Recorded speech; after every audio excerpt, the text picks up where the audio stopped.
دیکھیے میں کہنا چاہتا ہوں سب سے پہلے مجھے لگ رہا ہے کہ جو 15 سال سے اس چیف منسٹر کی سیٹ کو جو وائرس لگا ہوا تھا وہ نئے چیف منسٹر میں ٹرانسفر ہو گیا۔ ہمیں امید تھی کہ یہ چیف جسٹس رہے ہائی کورٹ کے، چیف کے نگران صاحب چیف جسٹس سپریم کورٹ کے جج رہے۔ جس کیس میں یہ ہتکڑیاں ڈلی ہے، میں عدلیہ سے کہتا ہوں میں اس کے اوپر پشاور ہائی کورٹ سے بیل میں ہوں۔ میرے پاس پشاور ہائی کورٹ کی پروٹیکٹیو بیل ہے۔ کیا یہ ادارے، یہ حکومتیں، یہ پولیس عدالتوں سے بالا تر ہے؟ چیف جسٹس سپریم کورٹ کو سوچنا پڑے گا، چیف جسٹس صاحبان کو سوچنا پڑے گا، آپ کالے کوٹ والوں کو سوچنا پڑے گا کہ ایک شخص ہائی کورٹ کی بیل میں ہے، اس کیس میں پولیس نے ہتکڑی لگا دی۔ اس کے باوجود دیکھیں میں دوبارہ بریف کروں گا، ہم نے جو 9 مئی کے کیسز تھے اس میں میرے پاس بیل ہے، ریلیز آرڈر ہے، 4 تاریخ تک بیل ہے۔ ایک میرے NBW تھے وہ ہم نے کل سسپینڈ کرا دیے۔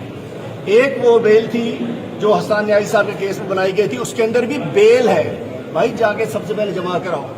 اس کے باوجود یہ گرفتاری، اس کا مطلب ہے پاکستان بنانا ریپبلک بن چکا ہے۔ پاکستان میں آئین قانون نام کی کوئی چیز نہیں ہے۔ ہم عدالتوں میں جائیں اور کہاں جائیں؟ عدالتوں میں اپنے آپ کو سرنڈر کر رہے ہیں، عدالتوں میں ہم اپنے آپ کو پیش کر رہے ہیں، ہم کہیں بھاگ نہیں رہے ہیں۔ اس کے باوجود بیل ہونے کے باوجود یہ ہتکڑی ہے، تو ہمارا تحفہ ہے اس تحریک میں۔ یہ گرفتاریاں، یہ ہتکڑیاں ہمارا خون لینے، ہماری جان لینی، ہم تیار ہیں، چونکہ ہم کسی ذات کے لیے نہیں اس قوم کی جنگ لڑ رہے ہیں۔ میرا کپتان بھی اس قوم کی جنگ لڑ رہا ہے، میرا کپتان لوگوں کی جنگ لڑتے لڑتے جیل جا چکا ہے، اور اب ہمیں پہلے میں رہا ہوں 9/7 کے اس میں 11 کے کھولی میں، اب بے شک 2/2 میں ڈال دو، میرا کپتان 9/7 کی کھولی میں رہ رہا ہے، تو ہم سب کچھ کرنے کو تیار ہیں۔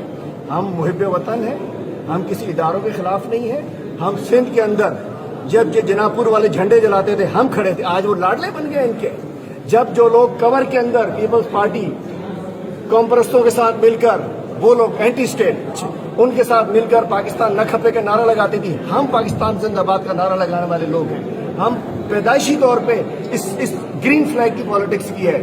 آج محب وطن لوگوں کو، میرا کپتان بھی محب وطن، میری پارٹی بھی محب وطن، ہم سب محب وطن لوگوں کو دھکیلا جا رہا ہے۔ لیکن میں کہنا چاہتا ہوں عدلیہ سے، یہ ہتکڑی میرے نہیں لگی ہے، یہ ہتکڑی ملک کے انصاف کے، عدل کے نظام پہ لگی ہے کہ ایک شخص کو پشاور ہائی کورٹ بیل دیتا ہے اور اس کو حکومت، جو خود ایک چیف جسٹس کی حکومت ہے، وہ اس کو دوبارہ جیل بھیج دیتی ہے۔ انا للہ و انا الیہ راجعون۔